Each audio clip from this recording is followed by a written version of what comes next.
TuRhonda Freeman, how you doing? I am fantastic. Thank you.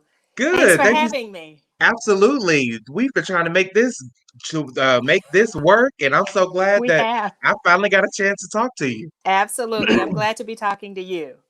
Absolutely. So, we're talking about entrepreneurship. Mhm. I heard your story. I heard of you through Rhonda, which is Yes. one of my clients and Yes. our mutual contacts. And I was just amazed by everything that you accomplished. And so, I just kind of want you to introduce yourself to the people, and tell us a little bit about your story. And hopefully, we learn some gems along the way. Sure, sure. Well, my name is TuRhonda Freeman. I am a wife, mother. I like to call myself a serial entrepreneur, and as of recently, also a W 2 employee. So Okay. I am working my business as well as working a career, helping other entrepreneurs succeed in their businesses. But just to give you a little bit of background about me, so I am originally from a small town in Mississippi. I grew up in the deep, deep South. My town Okay. is so small, it's not even on the map. Um, and actually ended up moving to Atlanta to go to college in 1999. My father moved to Atlanta when I was about 4 years old, and so I literally spent every summer in Atlanta. And so, coming up in a small town, I always knew that I wanted to live in Atlanta. I knew that the small town vibe was just not for me, and so that's exactly what I did. So, came to Atlanta, started school. And then at the same time, simultaneously, I started a career. Started at Marriott International. You guys probably know it, one of the largest hotel brands in the world, Oh, actually. yeah. But I started in the call center. I was working second shift in the call center, as well as going to school at the same time. And I got so good at my call center job that I ended up sort of advancing and establishing it as a career. I didn't really set out for it to be a career, but I ended up sort of launching it as my professional career. I spent about 10 years with Marriott, a little over 10 years, doing everything from event planning to sales and marketing, and just really working my way up, so to speak.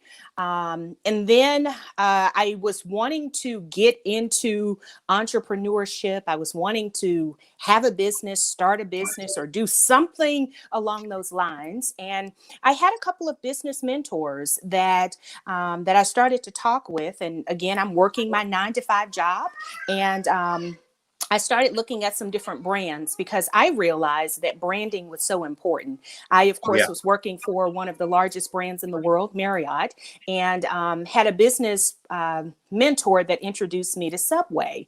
And so I started kind of going along that line, doing some due diligence with Subway, talking to some Subway owners. And I was like, not quite sure Subway is the way to go for me. And just so happened to go down to the food court where I worked, and heard through the grapevine that the place that I go to get my favorite smoothie, Planet Smoothie, that it was actually up for sale.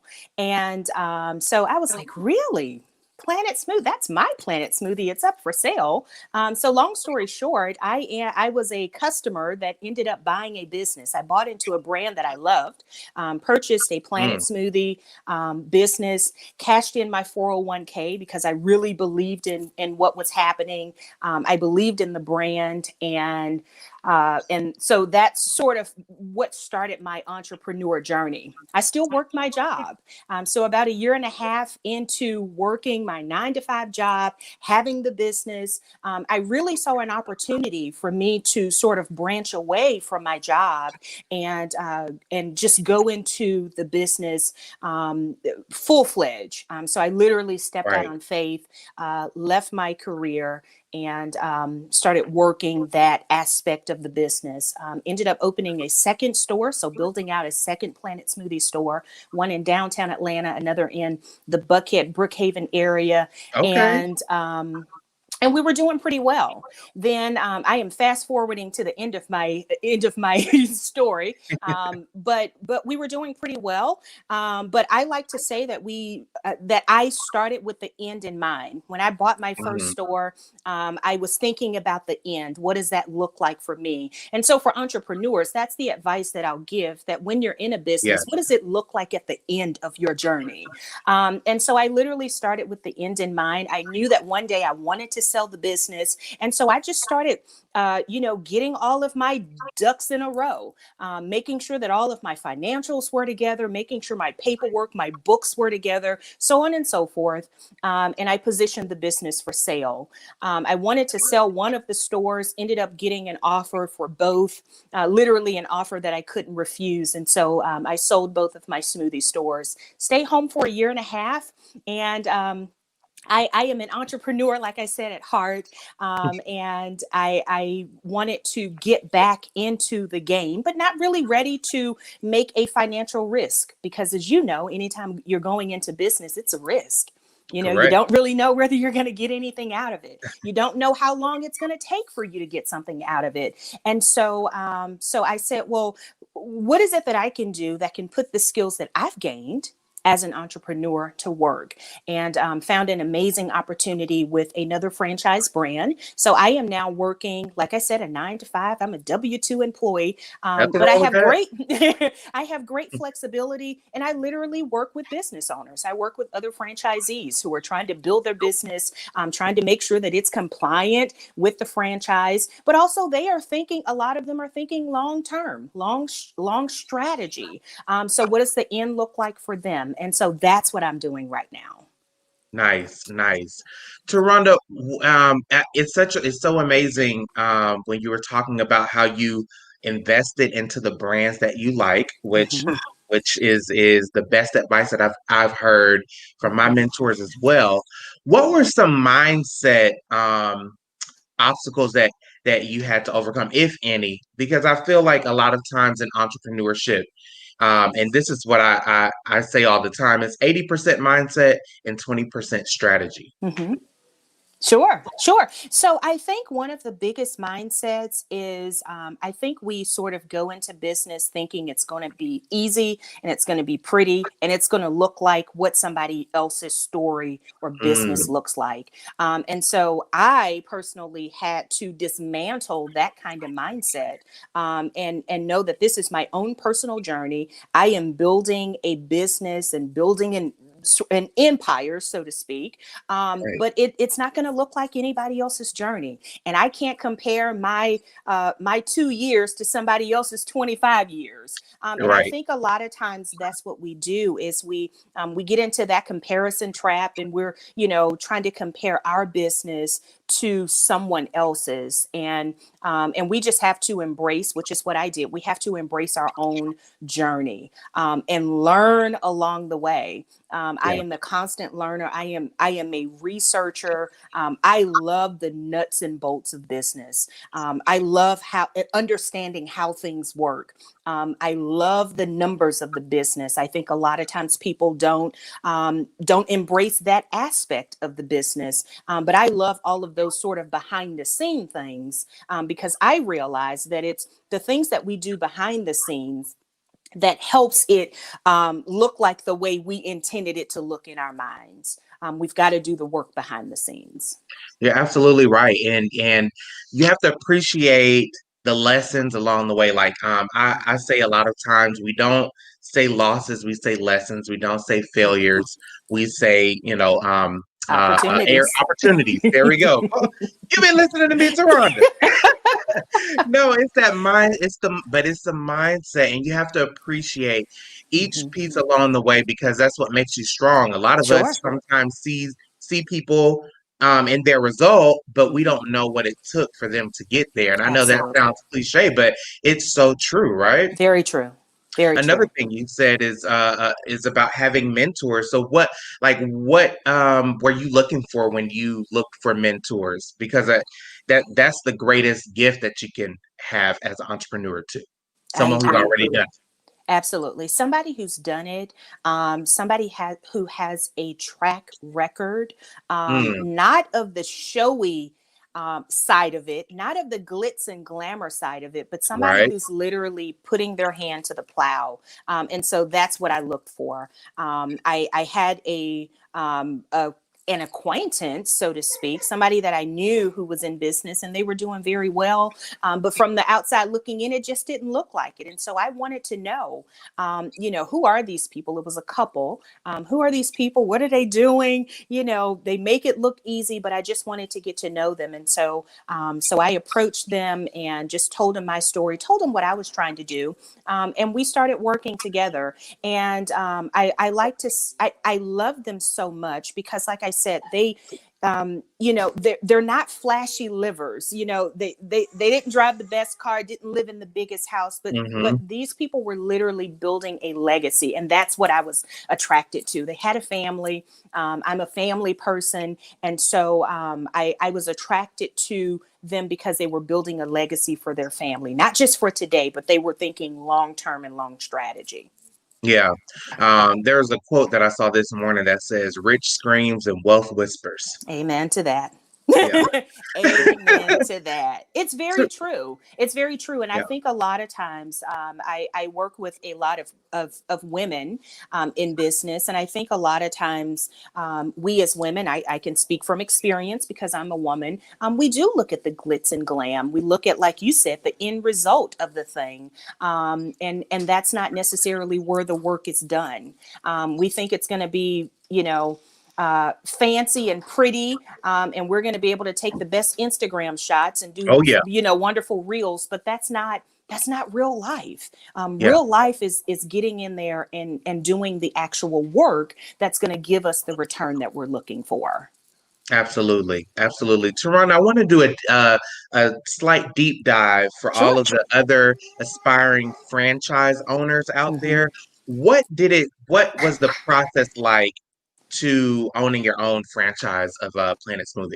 Sure. So I'm glad you asked because I am a person who is a huge proponent of franchising. I think that we don't all have to go out there and recreate the wheel. That's what franchises are for. They have paved the way, so to speak. All of the major brands that we know are franchises. Hmm. When we pull into Starbucks, that is a franchise. Oh They yeah. don't call their operators franchisees, but that's what they are. And so one of the things that I was looking for was I didn't necessarily, I knew that I wanted to get into business, but I didn't want to have to recreate the wheel. A franchise is a proven system. That's what it is. It's a system. Mhm. It's a model. So everything that you need to know in terms of operating your business is already laid out for you, and that's what I Good. was attracted to. When I talked about earlier, starting with the end in mind, I knew that if I bought into a franchise, that eventually I would be able to sell that franchise business. A lot of times we are building businesses that are not scalable in a way or attractive in a way to where people have that recognition. And franchise gives you brand recognition. Everybody Yeah. knows the McDonald's and Instantly. the Burger Kings and all of that. It's that brand recognition that people are attracted to. And it definitely sets you up for success if you are a person who's starting with the end in mind. Yeah, Yeah, absolutely. I think those are some strong points because you don't have to build a brand. The brand is already built. You don't yeah, have to figure out the marketing. The marketing is already proven. absolutely. The sales are going to be there because, it's already a recognizable brand. Mhm. So I Yeah. think that's really good. Yeah, and I want to say something else as well because I realize that franchising is not for everybody. There are some people who God has given a unique idea to, and I say, God bless you, do your thing.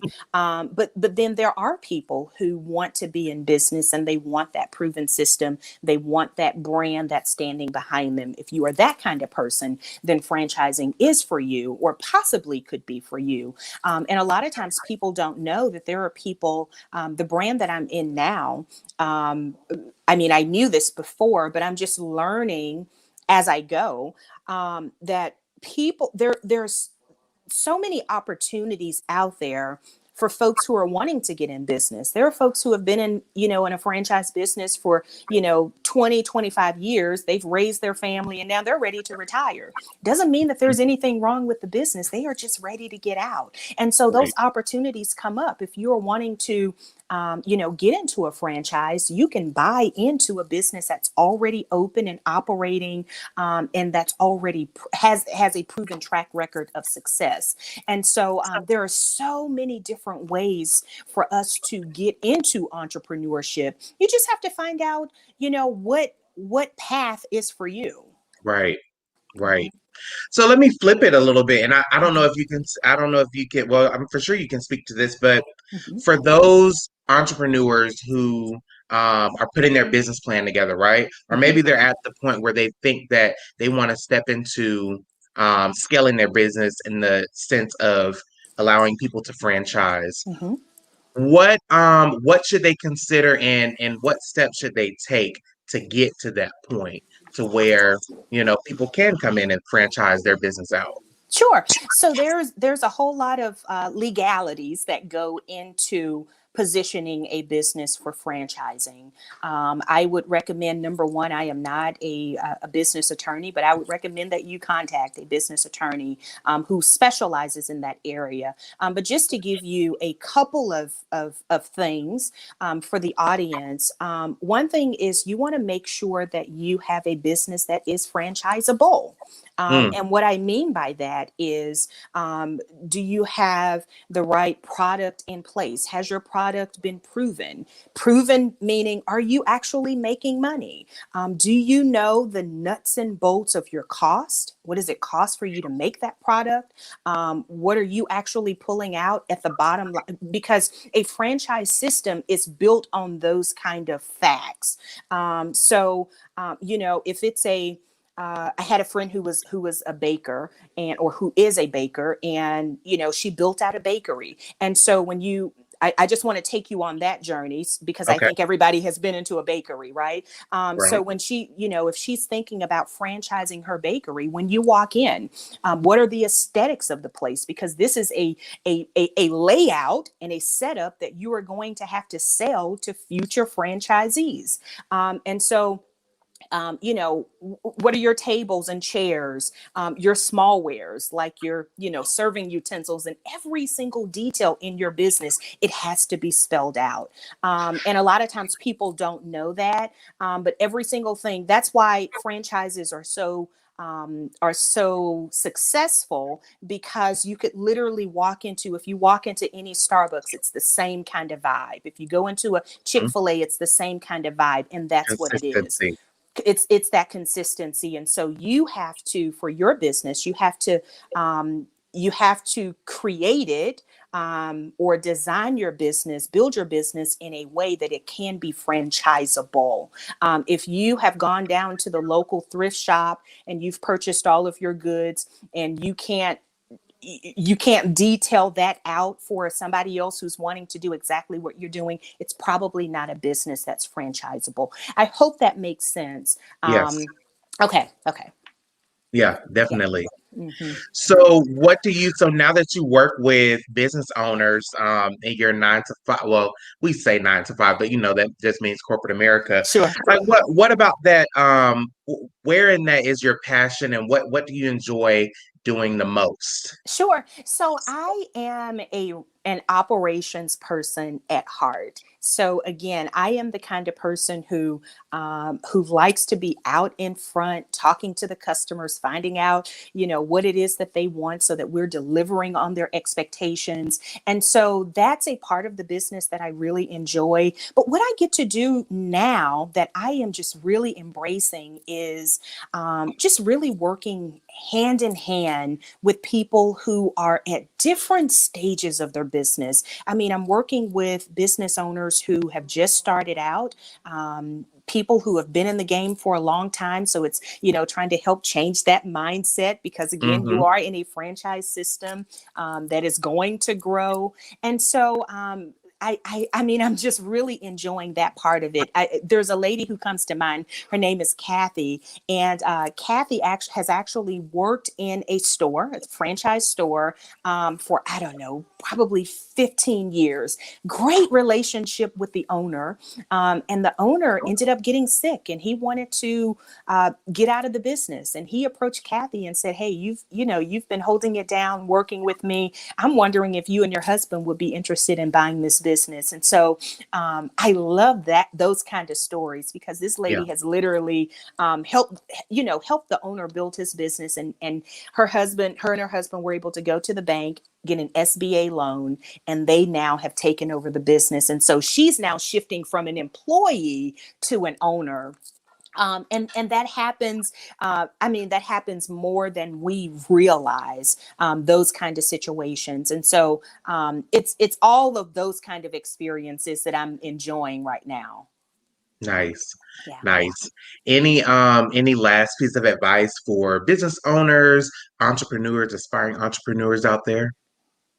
Um, I guess one of the parting pieces of advice that I would give is, we've heard it said that if we do what we love, we'll never work another day in our lives. I don't know exactly who said that first, but I truly believe it.